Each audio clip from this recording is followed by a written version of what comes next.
Morning. Thanks for coming. So, just a little understanding of how this process all started in this year's Shepley U and training and so forth. Many of you here are veterans to the industry, but many of you, or just as many, are relatively new to not only the industry but also to Shepley Wood Products. Myself and several other inside leaders got together on a monthly basis with John Hurl over the last few months of last year, and we were identifying some certain areas where we can be more efficient and kind of interject with each team and so forth and so on. One of the things that we kept coming to in terms of common ground was a training process for not only the more experienced, but in addition to some of the newer hires that we have here that have never had anything to do with the industry for that matter. So with that, as you know, we've had several presentations up to this point. It started with Lumber Math and Andrew Tyner, Plan Permitting with Craig and Bill, Finance with Dana and Andrea, and the most recent one, which was Estimating with Liz Kovach. The reason why we feel as though that we added these into this presentation, or this series of presentations, was for the simple fact that all of these, although at the surface, well, what the heck, you could almost say, what's that have to do with me, or why do we need to know this? Well, it really gives you an envelope of the whole process and what everything has to go through in order to even get lumber on a truck, so forth and so on. So once lumber is on the truck, we then go into the next phase, which is the first portion of the building series, foundation, first floor deck, and here's an overview of the topics that we'll be discussing today. The first one is the foundation types, the insulation that kind of goes with the foundation types, or different products that can be used in this particular application. Sill, the lally, the girder, the rim, the joist, the hangers, and the subfloor. We'll be touching on these, and I want to add that not everything will be discussed today just for simple time constraints, but what we wanted to do is really try to get product association with everybody that we're speaking with, that we're addressing in this presentation, along with, and that goes all the way from the yard operations to inside sales. And for the people that really don't even touch this stuff every day, paint a picture, and hopefully if you can learn one or two things from these presentations, I think it would be a good thing for everybody. So, foundation types. Basically, there are three types of foundations that we see in this general vicinity in the geographical area that we deal with on a daily basis. And the first one would be a full basement. That can be comprised of either poured concrete or 8-inch cord block, which we stock here at Shepley. Obviously, we don't deal with poured concrete, but we do sell 8-inch cord block. So then we would step into a crawl space. Again, that would be made up of poured concrete or 8-inch block. Different applications, but can be used in different applications, but can serve the same purpose in general. And then the third one, which would be slab, which is typically found in the garage floor, and that would be poured concrete only. Okay? Questions? Good. So we've identified a few of the foundation types, and now we're looking to, as a builder, I put myself in a position when I was writing up this presentation as if I'm a builder walking into a job site. We are at a job site, we have the hole dug, we have the footings poured, we have the foundation poured. What might be the next step or progressional step? And that, for me, again, product association, we wanted to look at common uses of our insulation. Okay? Insulation meaning our 2-inch Formular, or 1-inch Formular, which is either blue or pink, foil face, which is Atlas or Thermax. Those are the specific brands that we stock or that we deal with on a daily basis. And why we would use those, or why they are used in the application of which they are, is cold and heat transfer, limit that, or gain it, and then energy efficiency, okay? So, yes, John? Yeah, so you're saying this is going on the outside of the insulation? Correct. Great question. Foundation. So there's your 1-inch or 2-inch Formular, which is references the blue or the pink. It's called 250, and it has a certain R value. And I purposely didn't get into the R values because that's a whole other subject for another day. But to answer your question, John, basically that gets applied to the foundation before it's backfilled. Usually that's used with foundation coating to seal it, and then you glue it to the foundation. It acts as an adhesive for the formula or the board, okay, the insulation board. Again, that's not their only use. There's another use where you'd see it in a finished full basement or even in a crawl space. Some folks use it in crawl spaces. If you're going to finish an interior of a basement, you can see here that there's certain boards that are used there, and then they stud the wall in. And again, that's an R value that you're gaining. It's an energy efficiency value that you're getting from said insulation board, okay? And Matt, is Yes. code mandatory, you have to do this? You know, that's a great question. I don't know the answer. I didn't get into it that far, but these are more or less some of the common uses that I've Is this seen. something that, since you've been here, that's been in the market that people have been doing? Yeah, It's not absolutely. my house, so I'm just, Yeah, absolutely. And there's many different ways to skin a cat, right? yeah. And this is just one of the ways that you can. This is often used in conjunction with like a poly, plastic vapor barrier, okay? And then where you would see, again, I've seen it both the foil face and the formula. The foil face has a higher R value, which is a greater insulation value, versus the Formula 250. But in these particular instances, I'm referencing the Formula or the Dow it's a 250 is the rating of the board, okay, which is a insulation board. This is a concrete slab, or prepping for a concrete slab, typically a garage with a large bays. In addition, you can see the pink foam underneath, and this is radiant heat. That's throughout. So now they'll come in, concrete truck will come in, they'll pour the concrete, and they'll seal it. And very much so, Ned. Thank you. Yes, yes, yes.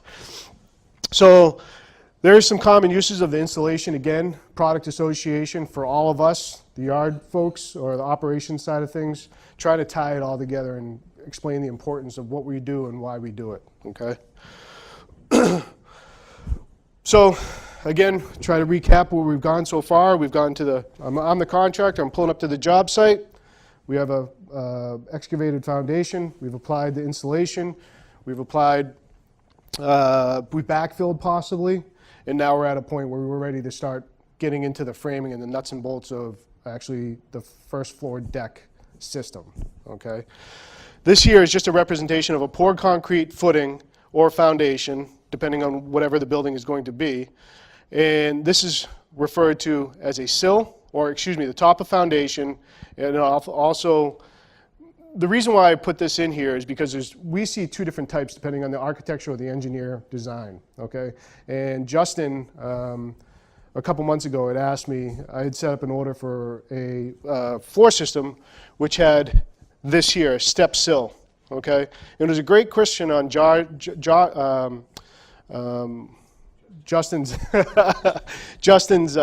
point. He came in, he's like, hey Matt, why don't we have any rim joist on this particular application?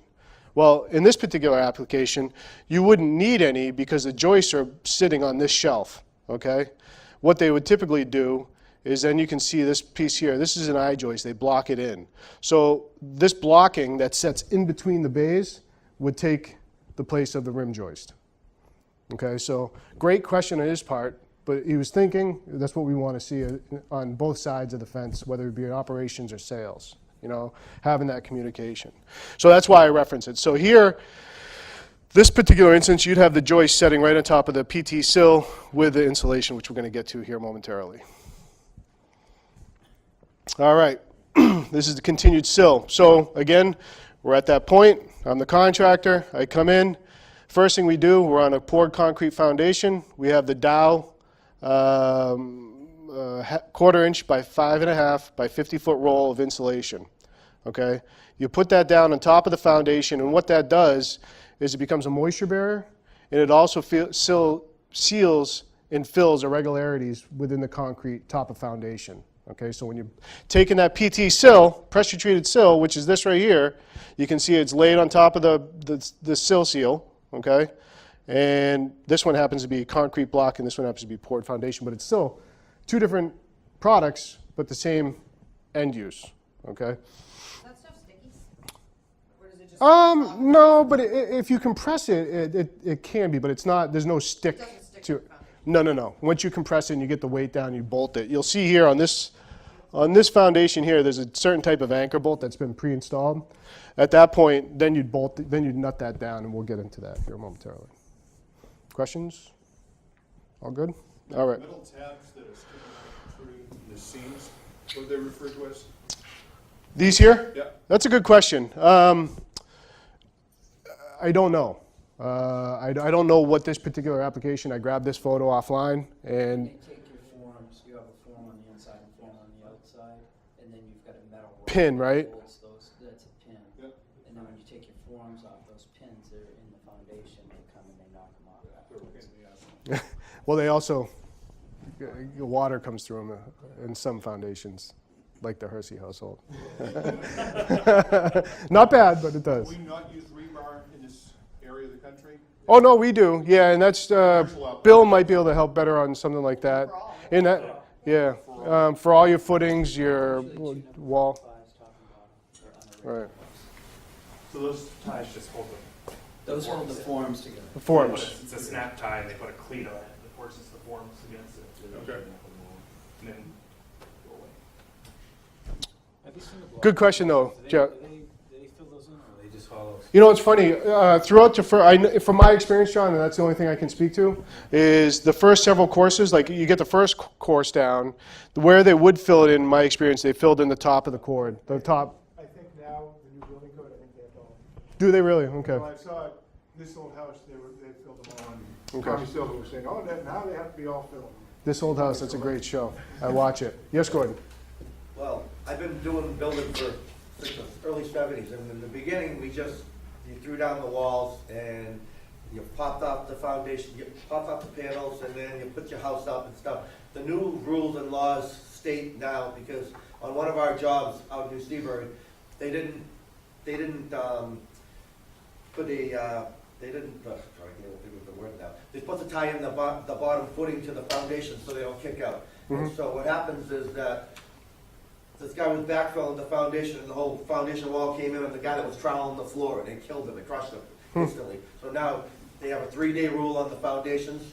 You can't do any building or anything for 3 days. You have to put the first floor deck on before you backfill now, because you can't backfill until it's on the key. You have to have a key on the bottom. And as he was saying, with those holes, when you pop the pins, you fill them with hydraulic cement, and then you throw the black sealer on there. And then, as you said, with the foam, you put the foam on against the black sealer, and then you put a wick drain system in on the backside of the foam with canals with PVC pipe with stone going out 2 feet to drain the water away.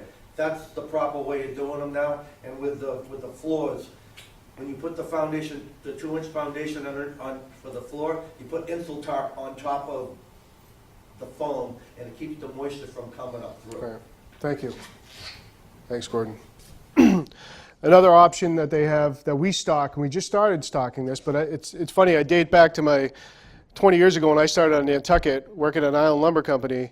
We had a 1/2 inch by 8 inch by 10 foot, what we called expansion joint, and it's really nasty stuff. And if the best way I can explain it is if you've ever seen a old railroad tie dug up, it's all creosote and tar and nasty stuff, preservatives. Well, that's exactly what this product was or is now. And they call it a black asphalt expansion joint. We just brought that into stock to serve our Nantucket customers because it's a stock item over there. Okay. With pardon? No, it's a fiber board. It's similar to soundboard, Pete, but it's impregnated with all this nasty tar. Yeah, I've heard that, but We had it, when I first got here, we had it. and it's funny because when I first started here 13 years ago, I was surprised that we didn't have it. So anyway, that's another option. And again, it serves the same purpose. The reason why it's an 8 inch, or my experiences with an 8 inch versus a 5.5 inch, on Nantucket, most of your walls are 10 inches. So they go with a 2x8 sill as opposed to a 2x6, which is more common here. Everything's beefed up over there. Money, money, money. So there you have it. Any questions? All good? Something I wanted to touch on, and I didn't want to get too far into it, but I thought it was important, again, for product association. Anchor bolts. What is an anchor bolt? What is a J-bolt? What is a Simpson SSTB is the product call out. Well, as you can see here as you can see by the slide over here, a J-bolt is just that. It's shaped like a J or an L, okay? Sometimes a J-bolt will have a hook on it, but it's general terms. These are installed, these anchor bolts, along with the Simpson SSTB, which is reflecting this here, those are installed clearly when concrete's being poured. It cannot be installed thereafter for obvious reasons, okay? But they are needed in every foundation to hold the sill plate down, okay? In addition, what I refer to as bearing plates, what Simpson Strong Tie recommends as bearing plates, are these stock items. This is a 3x3 5/8 slot to receive a 5/8 bolt. It goes down on top of the PT sill, and then you nut it down, and that's what's securing this aspect to the foundation, in so many words. I'm not going to get into this because that'll be discussed in the first floor walls, but it was the best representation I could find, okay? All right, so now we're in a position where we have our PT sill on, framers are on site, and typically the first few items that they install are either the girder and the lally, if there are no beam pockets and so forth, but I don't want to get into that. A lally column is a structural column, and it can come in 3.5 inches diameter, 4 inches diameter, or even larger if I'm not mistaken. But for today's purposes, we stock a 3.5 and a 4 inch at different lengths, 7'6", 8'10", and they can come as long as 12, I know that. These lally columns, their main purpose is to support the first floor structure, okay, in one way or the other, in addition to supporting the girder, and then in turn, the two of them combined hold up the first floor in different applications, okay? So the girder is the support beam right here, okay? As you can see, there's a line of them with a footing underneath, okay? Typically, they are used with conventional framing, LVL, and I believe sometimes steel, occasionally, okay? Those are installed to hold up the main girder, and then in turn, they need also flat plates and Springfield plates. Springfield plate, the flat plates are just that, just a plate where they can rest on, whatever the diameter of the lally is, it sets right on top of it, and then there's one on the bottom at the footing, and one at the top at the girder, okay? That's what comes with a lally in general.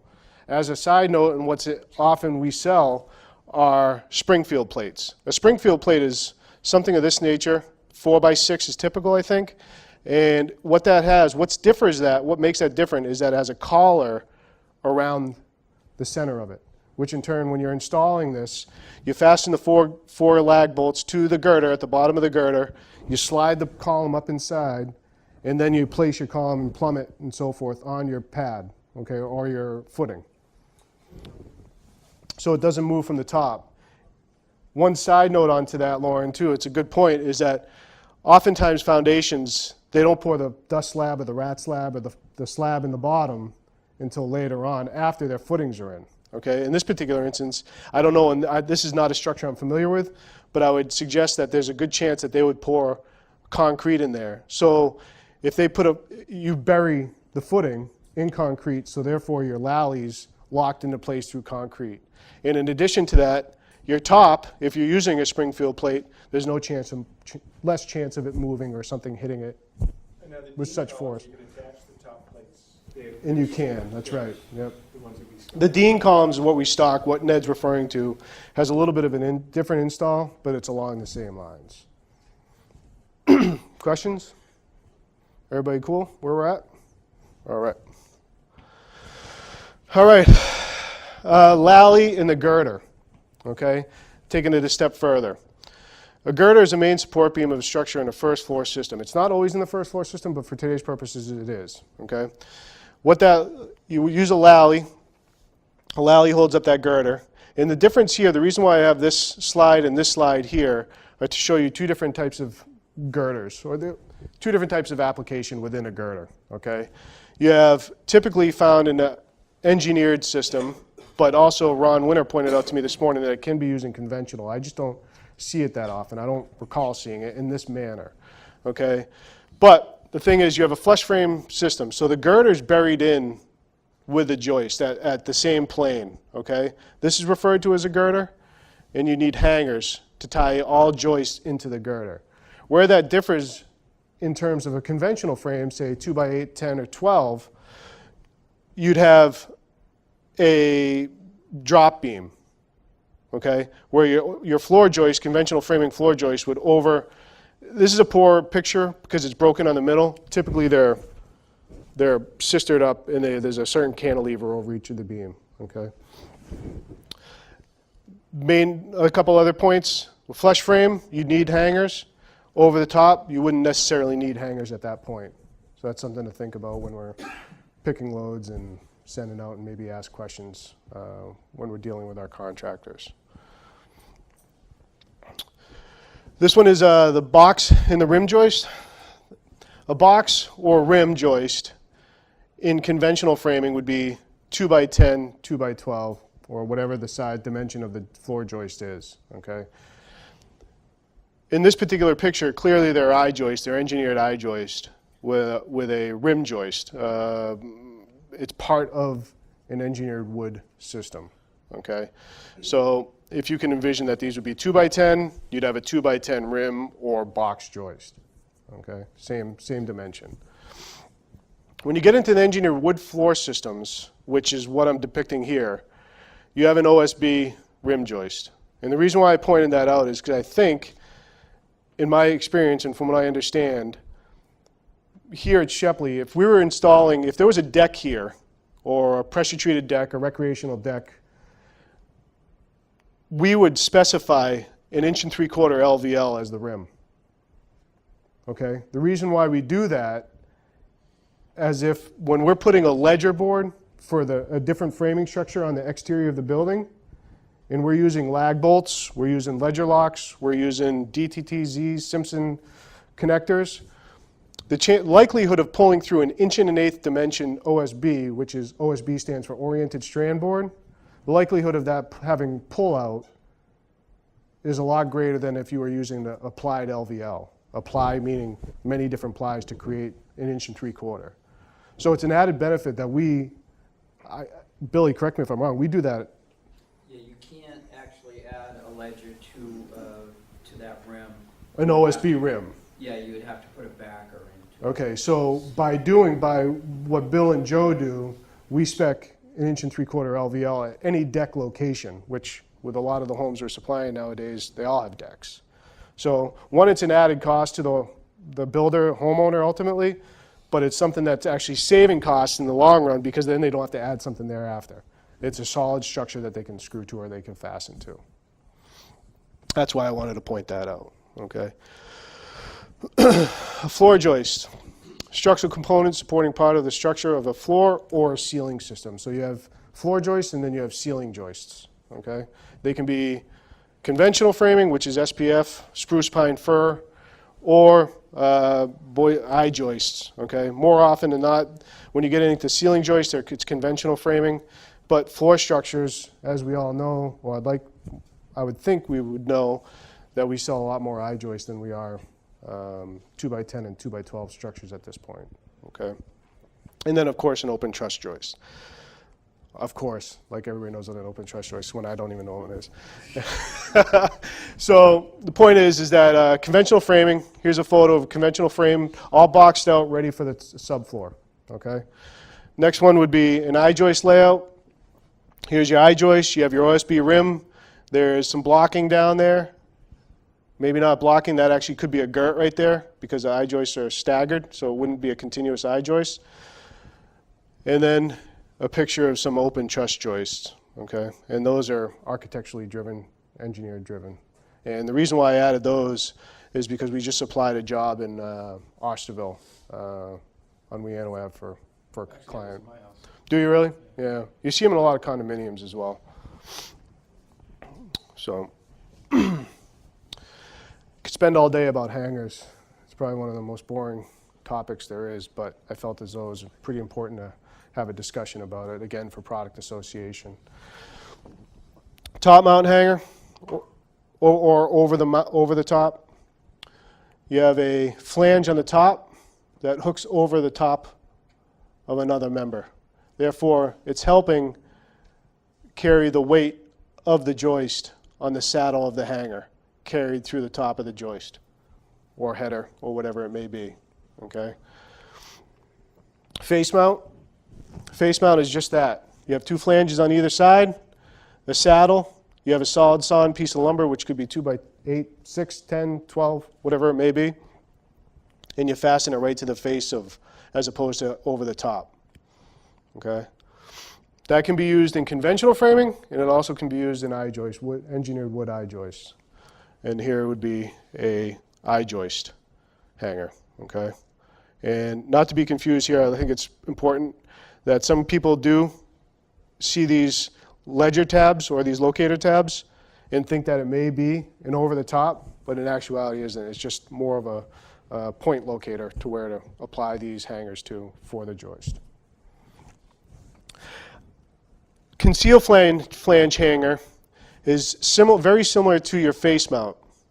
It's still a face mount, but as opposed to having flanges to the exterior or on the outside, you have flanges that are inverted to the inside. And the reason why you would have that option in certain applications is because you won't have, joists might be too tight together, and you wouldn't be able to get a hanger in there to hang the said beam. Subfloor, first floor deck subfloor. So we got our lallies in, we got our ledger in, we've tied in all our joists, we boxed it out. Now we're ready to subfloor. Common types of subfloor that we have are 3/4 Advantech, which is probably by far the most popular, 3/4 tongue and groove fir, and a 3/4 square edge CCX, all 4 by 8 sheets, 4 foot by 8 foot. It's funny, my days on Nantucket, that's all we used. Never saw that. A couple of years in, then we started seeing the tongue and groove. And now, when I moved to Shepley, that's all I sell. With the exception of a couple guys in Chatham that still use square edge. They don't believe in the tongue and groove because it's usually damaged by the time they get it, unfortunately. Makes it more difficult. When you're sending subfloor for operation side of things, or even in terms of sales, if we're sending subfloor, we should be asking the question, what type of adhesive do you want? Or do you need adhesive? Kind of a product association type aspect of things, okay? Of those adhesives, we have a Lumberlock, we have a PL 400, and PL Premium. That's not all we have, but those are the primary ones that most of our contractors are familiar with. Something on a side note with Paul Rogers this morning, I don't know who made the Huber Shepley a few weeks ago, but they were showing a pretty cool product for the Advantech now that is similar to the black foam that we have. It's now it's a spray-on, and it guarantees no squeaks in the floor when used with Advantech. So, and Paul Rogers said we are bringing that in. He informed me of that this morning. When you put that subfloor on, is there a certain requirement for nailing? I mean, is it like Yes, a certain number of inches? yes. There's a nail pattern on the sheets, but there's also code driven as well, and I don't know what that is. Gordon? When you're delivering the PL 400 or it comes out to your job site, you definitely make sure it's not get moist or it stays warm, because in the wintertime, when you get those big tubes, trying to squeeze them out with a big caulking gun and it's cold, you cannot get that stuff out of the gun at all. It's a pain.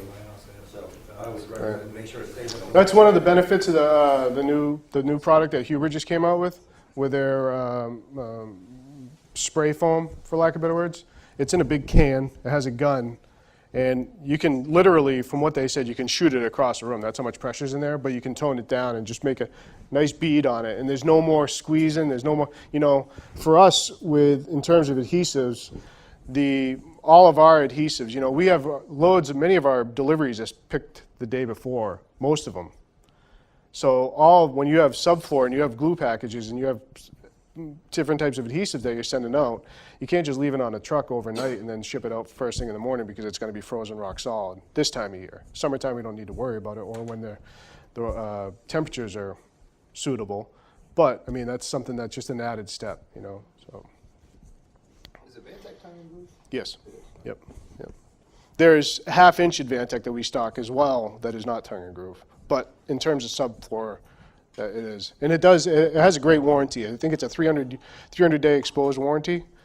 So theoretically, you could put this stuff down and walk away for 300 days and come back, and it's still going to be in damn good shape. Yeah, you could frame on it. Just a quick little review of things we talked about today.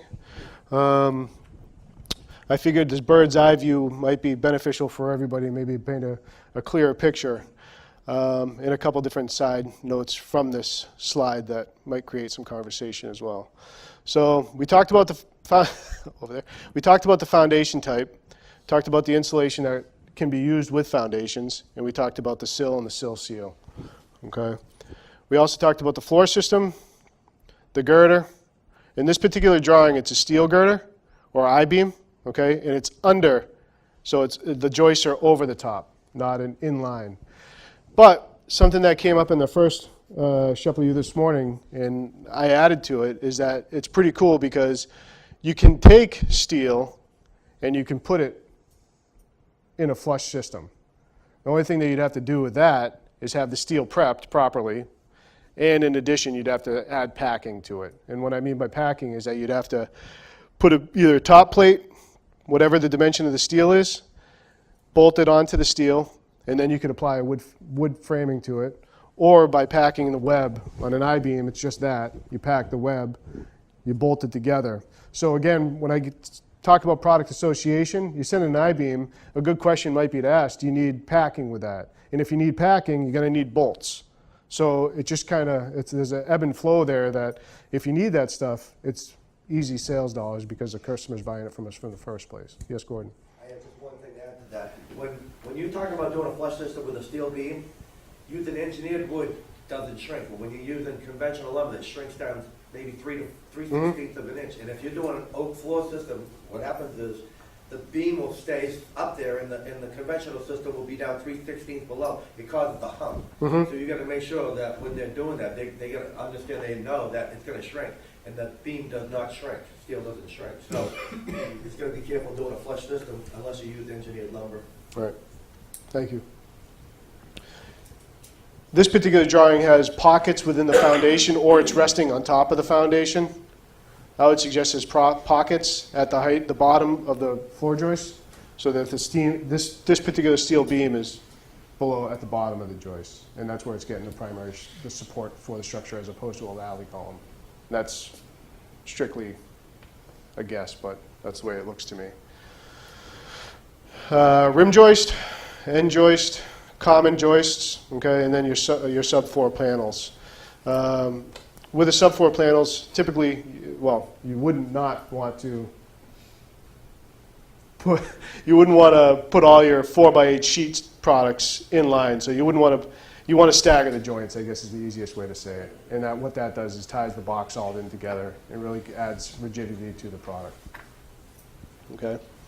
And then of course your adhesives, which when you put adhesive, if you don't know, when you're talking about subfloor adhesive, and what Gordon was pointing to, and where the conversation came, every joist, the top of every joist, as you go and as you're laying the subfloor, you put a PETA adhesive onto every joist. And if anybody's ever taken a quart tube of adhesive and tried to do every joist on some of the sides of these homes, and if it's not the temperature is not warm, you got a workout going for your forearms, that's for sure.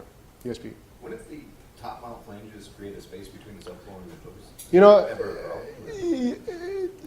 it's a good question. It's a second question. I'm surprised. It's a great question. So we have an instance over in Osterville where, yes, it did cause problems because of the size of the hanger. The engineer specified a specific hanger, and it was a top mount hanger, but it was a heavy hanger. And the contractor was kind of torn about using them because he was worried about that. So basically, I can't go back, but if you have the top mount hanger, what Pete's point is that the thickness of the hanger lifts up the subfloor. So it creates an unlevel surface. So what they did, believe it or not, is that they actually just notched around it.